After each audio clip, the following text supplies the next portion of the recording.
This video is for everyone, including but not excluded to Spudley Dudley, and if you want to get your name in the jar of names, all you have to do is keep commenting on these videos, and if you can tell me what video, or what film rather, I have referenced in this video, then please let me know.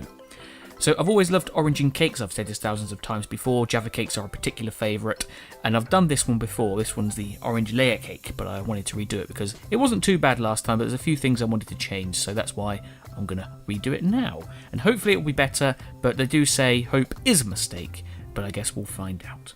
Okay then, this is going to be following a Mary Berry recipe from the BBC Good Food website, and here is what you'll need for half of a full cake. 113 grams of self-raising flour, half a tablespoon of baking powder, 2 eggs, 50 grams of golden caster sugar, 50 grams of brown sugar, 75 grams of butter, 150 grams of icing sugar, 13 grams of caster sugar, 113 grams of unsalted butter, and 1 orange.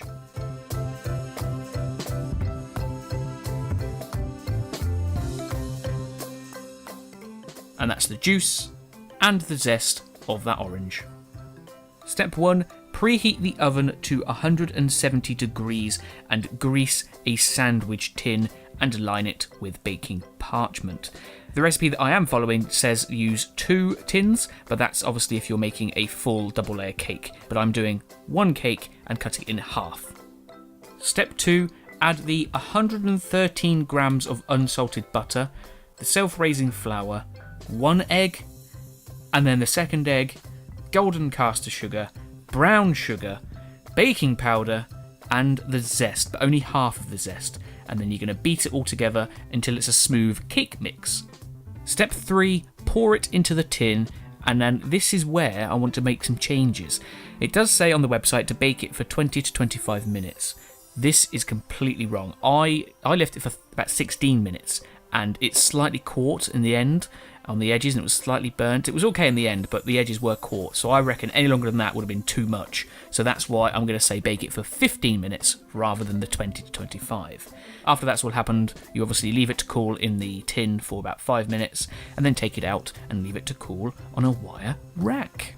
And just a side note as well, a good way to check if a cake is done is to stick a skewer in the middle, and if there's any cake mixture on the skewer, then it's not done. Step 4, this is for the buttercream in the middle and the top. You're going to mix the butter and the icing sugar together, and then you're going to cream it together so it gets all light and fluffy, and then you want to add in some of the zest that was left over from earlier. You can leave some of this for decoration on the top, or you can just put it all in now. I chose to put it all in now and forego the decoration at the end. Step 5, now this is for the glaze. There's lots of parts to this cake, but it's quite simple to make. You're going to add the caster sugar and the juice of the orange into a pan. Stir it on a low heat until the sugar is dissolved. You'll be able to tell when this is done because you won't be able to hear the gritty sugar at the bottom. And then boil it until it's half reduced, so when there's half of it has disappeared and you've just got half of it left. Step 6. So now we're going to cut the cake into 2 pieces. This is obviously what I'm adding in from the recipe, but you've got the 2 pieces here, and you're going to glaze 1/2 of the cake on the top.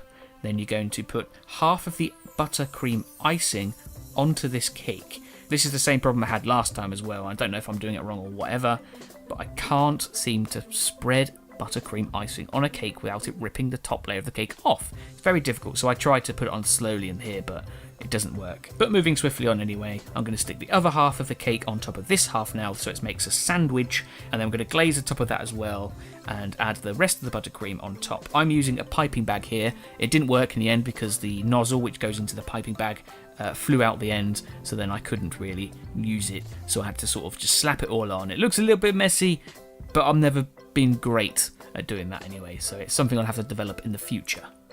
This is the remake of the orange layer cake. It lives, it dies, and it lives again. So the cake is okay. It's a lot better than the last one I made, which was great. First off, the sponge is great. Love it. Very proud of it. It did coat around the edges, but it's not actually burnt. It's because I had brown sugar, so it makes the cake look brown when it's not actually done. But the sponge was very nice. Maybe a little dry, I thought, but no one else seemed to think that. But the buttercream was the problem. It was very sugary. And I think it just goes back to that one thing for me is I hate using icing sugar. It makes the air taste all sweet and it's like... Blah, blah, blah, blah, blah, blah, blah, blah. I don't like using icing sugar. But overall, it was quite nice to make. A lot of stuff to actually prepare, but it was actually really simple to do. But that is about it for now then, so if you can tell me what film I've referenced in this episode, then please let me know. I would say it's quite a hard one this time, but this video is yours to do with as you wish. You can like it, you can share it, or you can take it to the green place.